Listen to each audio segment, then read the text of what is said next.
La croissance démographique exponentielle et l'urbanisation galopante s'accompagnent, on le sait, de la demande accrue d'une alimentation de la population. Ce boom, à la fois majeur pour les États africains, est une opportunité de déboucher et de création d'emplois.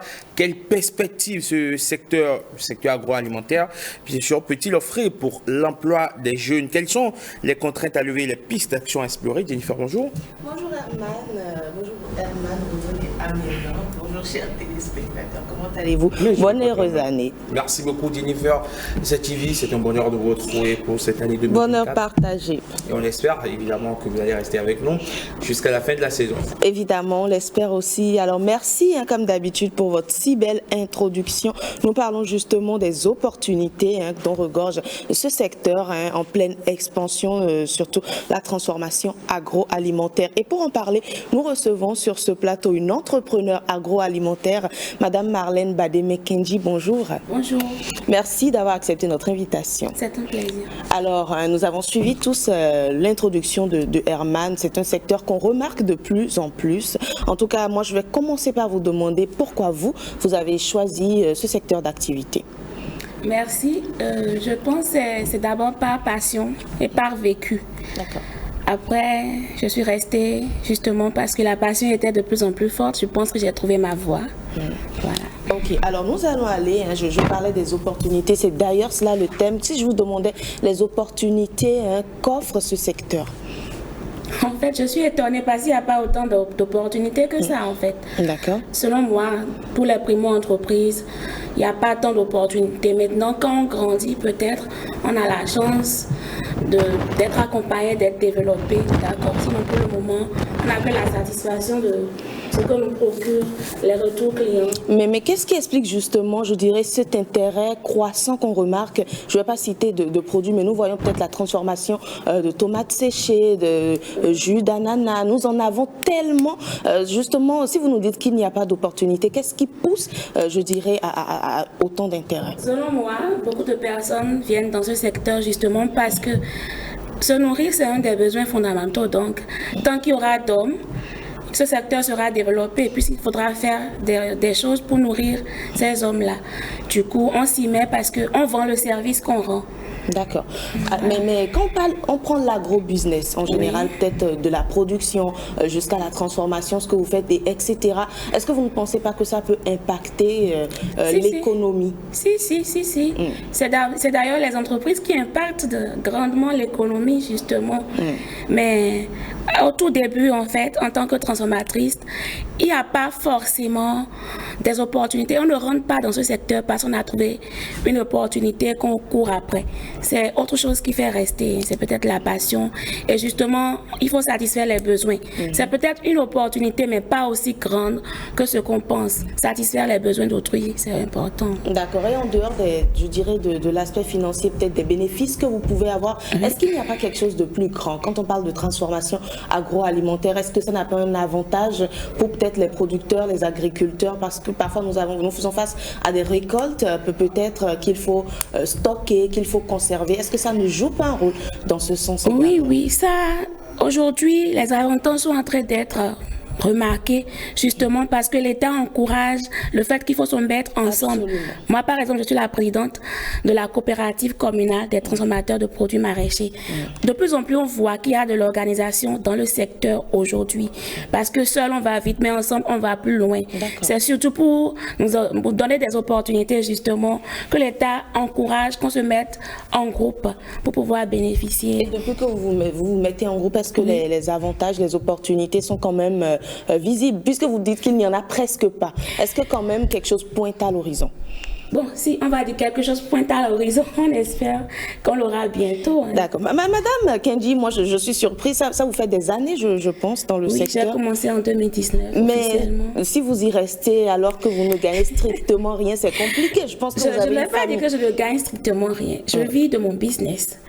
Mais je pense que quelqu'un qui a un autre business vit mieux que moi.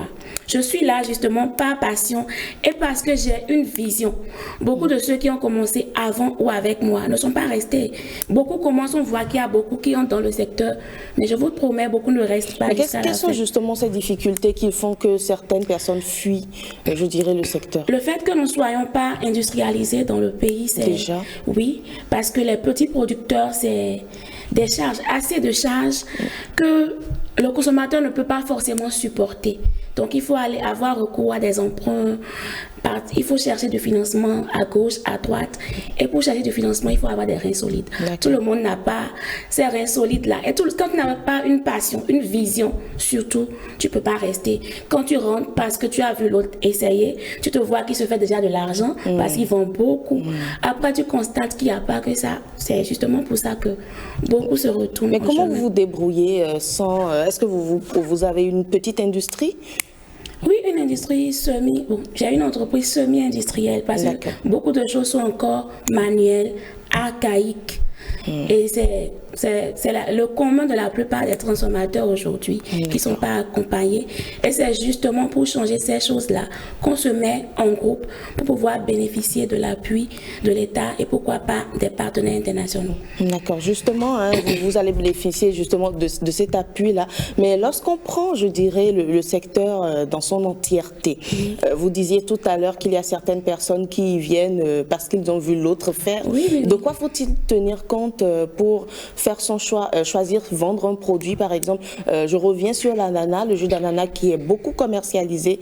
Nous avons de plus en plus d'innovations, tomates séchées, en tout cas tout ce qui est agroalimentaire. Je veux par exemple les légumes séchés, donc exactement. Une innovation voilà, donc tout ce qui est alimentaire, agroalimentaire, nous voyons quand même certaines choses qui reviennent souvent. Qu'est-ce que vous pouvez dire aux gens qui s'y intéressent pour qu'ils ne répètent pas un peu la même chose? Et voilà. Pour ceux qui s'y intéressent sérieusement, il faut d'abord trouver un problème, identifier un problème que vous allez résoudre. Un peu comme dans la plupart des idées d'entrepreneurs. C'est exactement ça. Et quand ce problème est identifié, il faut avoir une valeur ajoutée. Il ne faut pas faire comme tout le monde. Et il faut analyser le marché, être sûr que ce marché existe. Si le marché n'existe pas, tu vas commencer et après tu ne pourras pas vendre. Parce qu'on ne produit pas pour regarder, ni pour consommer soi-même. On produit pour vendre. Donc il faut être sûr que le marché existe et qu'on puisse le satisfaire. Vous, justement, quel est le problème que vous avez voulu régler en commençant votre carrière, sinon en commençant votre aventure dans l'agro-business? Le problème, ça a commencé par les pertes post-récolte. Maman, elle fait du maraîchage habituellement. Du coup, à certaines saisons, à certains moments de l'année, il y a les récoltes qui ne se vendent pas. Il faut forcément produire autre chose pour changer un peu la terre. Donc, elle est obligée de tout jeter, ou soit elle donne aux moutons. Quand tu la vois souffrir sous le soleil, sous la pluie, nous l'aidons aussi parfois, arroser. Et à la fin, jeter, c'est forcément, ça blesse. Du coup, pour changer cette situation, j'ai commencé à transformer ces produits pour permettre aux gens occupés comme vous et moi de pouvoir cuisiner rapidement. C'est là que j'ai commencé à faire les légumes pré-cuits. Et quand je postais les retours, les légumes, la cuisine, les sauces faites, mes amis de la diaspora en demandaient. Et là, on a commencé à transformer en déshydratant. Donc, quand on déshydrate, ça permet une conservation au-delà de 24 mois, un transport facile au-delà des frontières. Aujourd'hui, nous sommes connus pour les légumes déshydratés parce que nos amis de la diaspora restent connectés aux saveurs culinaires de chez nous, notamment le moyen rokame ou le mantenjan. Grâce à nos produits, ce problème est réglé. Vous êtes ailleurs, mais vous pouvez être au Bénin à tout moment. D'accord. Quand vous parlez d'elle, vous parlez des productrices, c'est ça? Vous avez une productrice que vous avez ciblée et vers qui vous êtes allé? Ah non. Le problème a commencé avec ma mère. Mais après, on a identifié, j'avais remarqué que la plupart des maraîchers de notre zone avaient le même problème en fait. À l'approche des fêtes, il faut jeter ce qu'il y a là et faire les produits qui sont les plus vendus, genre choux, carottes. Donc j'ai fait le sondage, j'ai analysé, j'ai vu que c'était récurrent. Donc j'ai commencé à prendre chez tous ceux-là. Et ça leur faisait plaisir parce que après tu les vois venir avec des cadeaux, tu m'as aidé, je n'ai pas jeté. Cette année, des gens qui arrivent à subvenir aux besoins de leur famille parce que tu leur as acheté leurs produits, c'est vraiment encourageant. D'accord. Et après ça, vous êtes passé à d'autres choses également, en dehors des maniants, comme vous le dites. Oui, oui. On fait les légumes déshydratés, comme je vous ai dit. Mais on fait également les légumes précuits pour les résidents. D'accord, donc vous êtes resté dans ce domaine-là, les légumes. Oui, mais ce n'est pas tout. On fait les produits complémentaires. Parce qu'aujourd'hui, il n'y a plus, on n'a plus forcément le temps à passer à la cuisine, beaucoup de temps. Donc avec nous, en 5 minutes, vous pouvez avoir une sauce montéjan. Vous savez que le montéjan, c'est au moins 1 heure, 2 heures. Donc on fait du fromage déjà frit, du poisson fumé déjà nettoyé, crabe assaisonné, tout ce qui vous permet d'avoir une sauce feuille en 5 minutes. Pas seulement une sauce feuille, une sauce africaine en 5 minutes. C'est ce que nous faisons. D'accord. Et quand on observe tout ça, moi je me dis, quelqu'un qui est de l'extérieur et qui vous regarde, qui sait, je donne un exemple, qu'on doit prendre un lot de légumes, comme vous le dites, à 100 francs, et que vous divisez peut-être en deux, vous sauvez déjà peut-être les productrices, vous le vendez peut-être un peu moins cher, et vous avez peut-être un bénéfice de 1000 francs. On se dit tout de suite, mais écoutez, je paye quelque chose à 100 francs, je le revends à 1000 francs, vive. Ça ne se passe pas comme ça. Dieu merci, c'est juste un exemple, vous avez pris des chiffres comme ça. Je ne peux pas payer quelque chose à 100 francs et le revendre à 1000 francs. Et même si c'était le cas, entre le temps du paiement de la chose et la revente, il y a eu une transformation.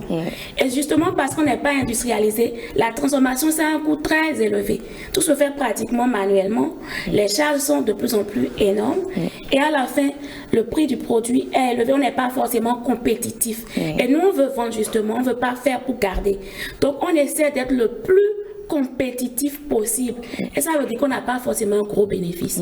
Et les premières années, depuis 2019, je suis dedans, mais je vais vous dire que je n'ai pas encore du bénéfice en fait. Je prends de l'argent ailleurs pour investir dans mon business. Mais je sais que dans peu de temps, je serai rentable. Donc ce n'est pas l'argent qui fait rester dans le secteur là. Pas du tout. Mais si on en a parlé, si ce n'est pas l'argent qui fait rester, est-ce que vous ne craignez pas parfois une peut-être saturation, parce que plusieurs personnes font peut-être face à un problème, je ne sais pas, de chômage, de sous-emploi, ou ont juste envie d'arrondir leur fin du mois. Et on se rend compte justement que le domaine de l'alimentation, c'est ce qui va le plus donner, parce qu'il faut toujours manger. Et justement, nous assistons à cette transformation, pas forcément industrialisée, de façon manuelle à la maison, en petite quantité. Est-ce que vous n'avez pas peur que d'ici quelques années, peut-être tout le monde s'y adonne et que personne n'ait plus à vendre ou à acheter? Ah non, le marché, je pense, ne sera pas saturé. Parce que de plus en plus, il y a des naissances. Chaque jour qui passe, il y a des naissances. Tout le monde doit manger. Et tout le monde ne reste pas dans le marché, en fait. Même si aujourd'hui, tout le monde se jette dedans, tout le monde ne va pas rester. Il y a la sélection naturelle qui se fait, c'est les plus forts qui vont rester. Ceux qui ont une vision et ceux qui travaillent pour cette vision-là. Et ceux qui font du bon. Parce que ce n'est pas parce qu'il y a du monde sur le marché que tout ce monde-là fait du bon pour la santé du consommateur. D'accord. Et justement, je vais revenir à la question de l'industrialisation qui m'intéresse beaucoup, parce que dans la plupart, en tout cas une bonne partie des pays africains, notamment Afrique subsaharienne, font face à ce problème-là qu'ils évoquent parfois comme un frein. Est-ce que vous pensez que quand même d'ici, il y a certaines années en arrière, il y a une petite évolution à ce niveau? Il y a beaucoup d'évolution. Comme moi, j'ai commencé, je n'avais pas tous les équipements que j'avais aujourd'hui. Et j'ai aujourd'hui, pratiquement tous mes équipements sont en inox, alors qu'au début, c'était pas facile, c'est pas facile d'accès. C'est des choses qui coûtent extrêmement cher. Mais pour respecter le consommateur, il faut forcément faire. Donc, il y a des mesures qui sont en train d'être prises pour favoriser, faciliter la vie des consommateurs. Quelles sont ces mesures-là? Peut-être quelqu'un vous regarde, hésite et a bien envie de s'y lancer. On voit déjà les organisations. Aujourd'hui, il y a des antennes de développement communal. On peut se rapprocher, qui mettent des équipements à disposition, pas gratuitement. C'est tout un processus, mais quand on se met sur le chemin avec le temps, on finit par avoir quelque chose. Il y a des appels d'offres qui sont lancés, des financements extérieurs. Il faut postuler et travailler en fait, parce que si on ne travaille pas, on ne peut pas espérer avoir quelque chose, et travailler également sur sa vision. D'accord. Le fait que vous parliez de se mettre en coopération, par exemple, en coopérative, pardon, l'État encourage cela. Qu'est-ce qui pointe à l'horizon? Vous ne l'avez pas dit. Bon, je ne peux pas exactement dire ce qui pointe. Chaque secteur a ses avantages-là. Je sais que si on se met en groupe, c'est plus facile. Parce qu'en fait, quand vous êtes devant un investisseur, vous êtes seul. La confiance n'est pas totale. Si vous étiez nombreux, on voit que oui, ces gens-là sont solidaires. Et ensemble, ils peuvent aller plus loin. Ensemble, ils peuvent produire plus. Ensemble, ils peuvent produire de qualité par rapport à une entreprise individuelle. Vous voyez déjà la différence. Absolument. Donc, c'est important de se mettre ensemble pour montrer, oui, qu'on a des valeurs ensemble et qu'on a une vision d'ensemble. D'accord. Vous avez beaucoup évoqué la question de passion. La passion, c'est tout le temps revenu. De quoi d'autre a-t-on besoin pour avoir les résultats escomptés? Voilà la vision d'abord, la passion, mais le travail plus. Parce que quand on voit un transformateur, on pense juste, oui, il fait le mélange à la maison, il sèche vite, et puis c'est fini. C'est pas ça. Il a un four tranquillement. C'est même pas bon. Nous, pour les déshydrater, on a un déshydrateur, c'est pas un four, c'est pas la même chose. Il faut déjà être dans le secteur pour comprendre que c'est pas la même chose. Donc il faut du travail et il faut se former, il faut s'instruire. Aujourd'hui, on a la chance d'avoir les réseaux sociaux, Google surtout, sur lequel on peut avoir tout ce qu'on veut, si on ne peut pas se payer d'abord une formation. Parce que c'est important, tout évolue et vraiment il y a beaucoup de choses à apprendre. Oui. Évidemment, aujourd'hui, on se remarque qu'il y a un boom dans le secteur agroalimentaire au Bénin, beaucoup de silence, mais il y a aussi beaucoup de reproches qui sont faits aux entrepreneurs du secteur, notamment sur un certain nombre de points, le packaging, les emballages, le marketing qu'il y a autour. Qu'est-ce que vous faites justement pour travailler sur ces aspects? Parce que votre produit, il a beau être moyen, si le contenant, l'emballage, le packaging, tout ce qu'il y a autour comme élément de marketing est assez présentable, vous allez facilement écouler votre produit. Voilà. Aujourd'hui, en parlant d'opportunités, il y a la Chambre de commerce de l'industrie du Bénin qui nous aide beaucoup, qui aide les producteurs, les transformateurs en nous offrant des formations gratuites, par exemple sur le packaging. Et ils appellent des formateurs qui nous montrent ce qui doit être. Et il faut seulement participer à ces formations-là et travailler sur ce qu'on a appris pour faire le mieux. Trouver des gens qui peuvent vous aider, des graphistes, des professionnels. Et aussi, on peut aussi se former dans le domaine pour faire quelque chose de très attrayant. Parce que oui, un produit sur un étalage qui n'est pas attrayant, il ne va pas attirer. Exactement. Donc c'est seulement un pan du secteur, ça. Dans tous les domaines, il faut se former, se rapprocher des fêtières et de la CCIP qui aident quand même beaucoup aujourd'hui. Justement, il y a quand même beaucoup... je suis quand même un peu surpris que vous puissiez mettre en avant quand même certaines difficultés parce qu'aujourd'hui, il y a de plus en plus d'organismes qui accompagnent les micro, petites et moyennes entreprises. Il y a le FNDA, par exemple, le Fonds national de développement agricole, qui accompagne les entrepreneurs agricoles. Il y a beaucoup de financement, en tout cas, il y a du financement sur le marché qu'on peut aller cueillir à gauche, à droite pour essayer de vitaminer un peu, on va le dire ainsi, son entreprise. Ça vous fait sourire. Oui, c'est la façon dont vous parlez de ça. D'accord. C'est-à-dire que un peu lunatique, je suis, vous pensez?